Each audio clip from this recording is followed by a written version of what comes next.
Hey, it's all about quality, not about quantity. Right? No. Let's get back to another round of Brewsday Tuesday with Drez and Huck. Turn on the mics too early. It was Huck hating that rejoin again. I hate it is about quantity and quality. I think it's more about quality than quantity, and you will agree with me on that. Right? Yeah, okay. So I'm agreeing with you. If you could have... I agree with my wife on things. If you could have a keg of... Pliny the Younger, I would take it and drink it. No, if you could have if it was a choice between a keg of insert big boy beer here or a case of Pliny the Younger, which would you choose?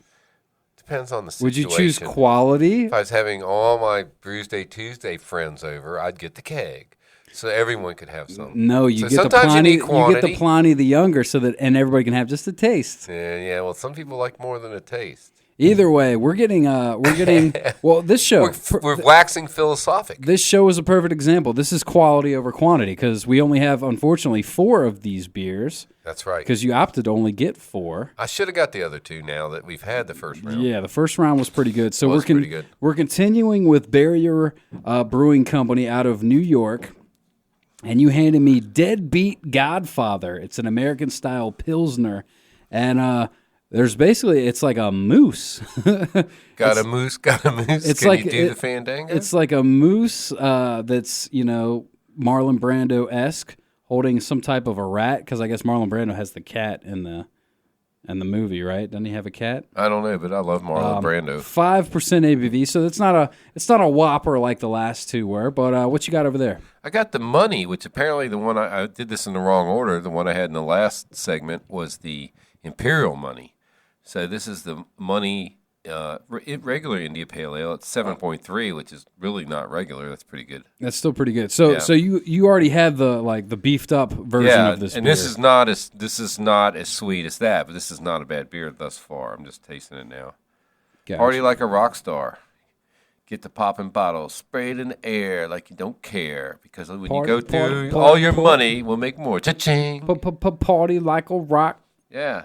So I love the art on these things. This guy's got like holding up a coin, gold coin, got a sleeve, a tattoo sleeve. Yeah, I tell you what, because the other, we're comparing this brewery to Aslan and the Veil, and theirs are very simple, very just sort of like artistic, simple designs. These ones are way more intricate. I wonder who does the artwork. There's actually one of them says who did the art. I'm sure probably.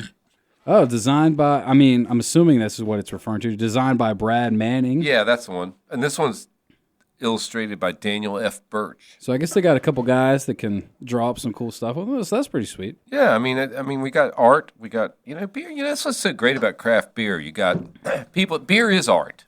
Beer is art. It's art, it's science. Yeah, but it's more art than science. I mean, because everybody can take the same ingredients and make the same beer, and one of them's going to be better. Because of the artistic value of craft beer, and the community. You got this one's Daniel E. Birch too. The community is so cool. Everybody helps each other out. If somebody runs out of hops, they can run next door and get some. Except I was talking to like 8 brewers one time. They go, except for Billy, he never gives them back. I think I remember hearing that story. It's like, oh, Billy, you got to give back. So you want a little history about this Barrier Brewing Company? Yeah, let's talk about that. Well, their website was down, so I couldn't get some more there. But I hopped over to their Facebook page, and it says Barrier Brewing Company was a collective effort. Brewers Evan Klein and Craig Frymark, Oceanside, New York.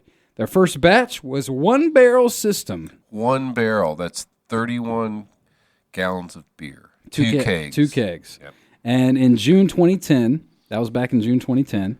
So I guess they started, officially, technically a little bit before then. They expanded to 5-barrel system in 2012. Wow. And then they were only brewing for 4 short months before Hurricane Sandy came around. Do you remember Hurricane Sandy? I remember Sandy, yeah. Sandy, that bitch. I think she flooded my cabin. Well, after several months of rebuilding, they were back up and at it in February 2013, and currently producing 50 different beers throughout the year, totaling about 1,500 barrels annually. That's not a lot of beer. They self-distribute. So but that's quality over quantity. Yeah, but how are they getting that to South Carolina if they're only 1,500 barrels? I'm guessing somebody at that store probably knows somebody that knows somebody that knows somebody. It's 3,000 kegs total. Apparently they're canning some. But like we said, they're putting them in the unmarked cans and putting the labels on. But all these labels are crooked. Now we got 4 now, and they're all crooked. I like that about them. All right. I'm going to send Uncle John, that's my brother-in-law, send Uncle John over there to get some more of this.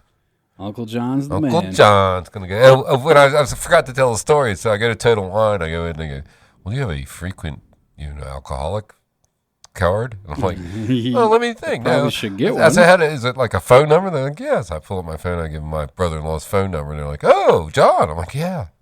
She didn't notice that wasn't the name of the credit card. So he got alcoholic points for me buying that case of so it's singles. not a discount, it's a point thing? Yeah, it's a point thing. So. Well, that's still cool. No, he takes care of me. He gets all the Ohio people bring me the Great Lakes beer. Like, we get some Great Lakes beer, but we don't get the good stuff. That's true. They got, they're like that, 50 kinds, but we don't. We get 3. Mm-hmm. And it's always like the porter. Yeah, we don't want the porter, okay? Well, so we're focusing on the New York Jam. So Oceanside, New York. Have you ever been there, or do you know where it is or anything? I'm pulling it up on Google Maps. Are you pulling it up now? I have no idea. All right. Now, I'm not familiar with New York or anything. So it looks like it's not it's not too far from Long Beach, Lido Beach. Oh, Long Beach. Yeah, it's not long. I'll pull it up on my map. I mean, Oceanside. It's a bay park. I'm just zooming out. What part of New York? So it's just right. Yeah, it's right there. It's in the city? No, I don't think it's quite in the city. So I see Brooklyn. It looks like it's a little bit to the, I guess, east of Queens, southeast of Queens. So it is on Long Island then? Is Long Island the whole big little thing? Yeah, it is on Long Island. Oh, yeah, absolutely. Oh, whoa. I'm on here. So I've never been. You've hit up New York quite a bit? I'm sure you have. Oh, yeah, I've spent a lot of time in New York. What's the cool spot? Okay, so this looks like the Outer Banks of Long Island. That's what this is. All right, fair enough. So Long Island is like all the rich people have summer homes out there. The Hamptons, all that's out there. Mm-hmm. But I'm looking at this here. So this is and this Ocean Beach is like the farthest point out on these Outer Banks of New York. But I'm definitely, next time I go, I'm going there. No, without a doubt. I mean, I'm planning a trip to New York, although I think I'm going to be in New York. Yeah, but it might be probably an hour and a half from actual New York. So Bayshore, you turn off south on Bayshore and go to the whatever they call the Outer Banks there, and Ocean Beach is out there.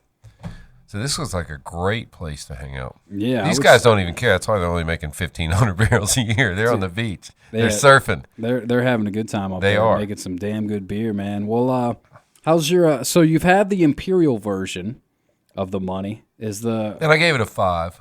Is this live up to that? This is the predecessor. Because generally, it's not going to get a 5. Yeah, I would say the Imperial will be and with our palates will be a more likable beer. And I'm not really getting the hop. But here's the question: if you had that first, would it have been a 5, and then you would have just had nowhere else I would say no. Okay, so this has the same, similar to the one you had, because I did drink that at the break, and it was not a 5.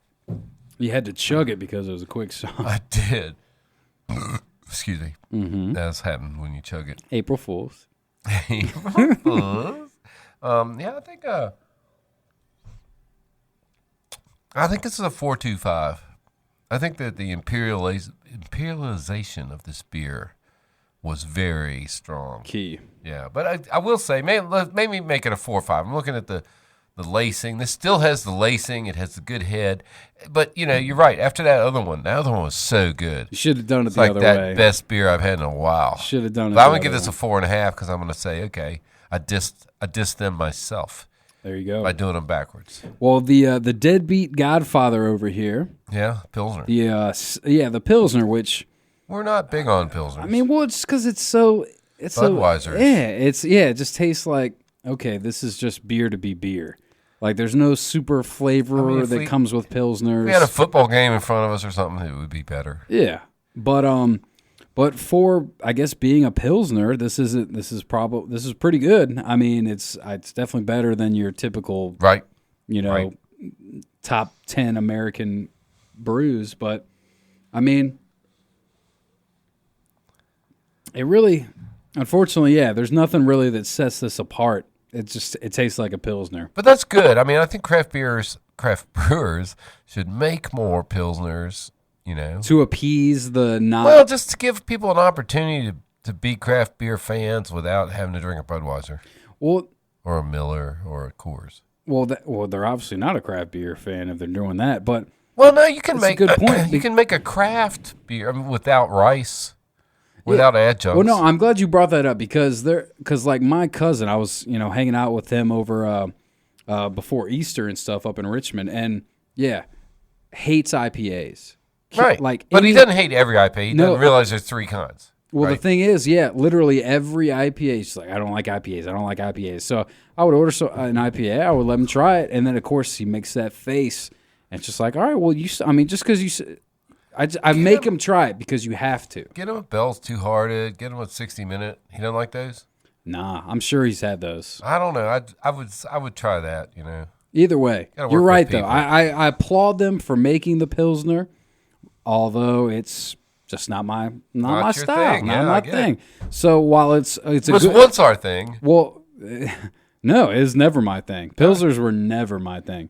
But as far as a Pilsner goes, I guess this is pretty solid. So I'll give it a 3.75. There you go. Next week we're gonna delve into Tax Day. We're gonna some variant on that. Okay. I have the beers. I'm not proud, but we're going to drink them. I'm interested to see why you're not proud. Probably going to talk about libertarianism and stuff. Oh, God. Yeah, we're going there. This is going to be a bad show next week. Taxation is theft. Taxation is theft. Anywho, all right, well, Huck, I always appreciate you coming in. Huck's Beer Buzz on Twitter, on Everything. Facebook, on Gmail. It's hucksbeerbuzz.com, all that good stuff. Hit up Huck, holler at him, follow him. Drink with him. Tweet him. Twat him, whatever. Oh, whoa. I don't know. Careful there. Oh, yeah, I don't know. And we'll take a quick break and we'll get back to the tunes on 105.3 The Bear.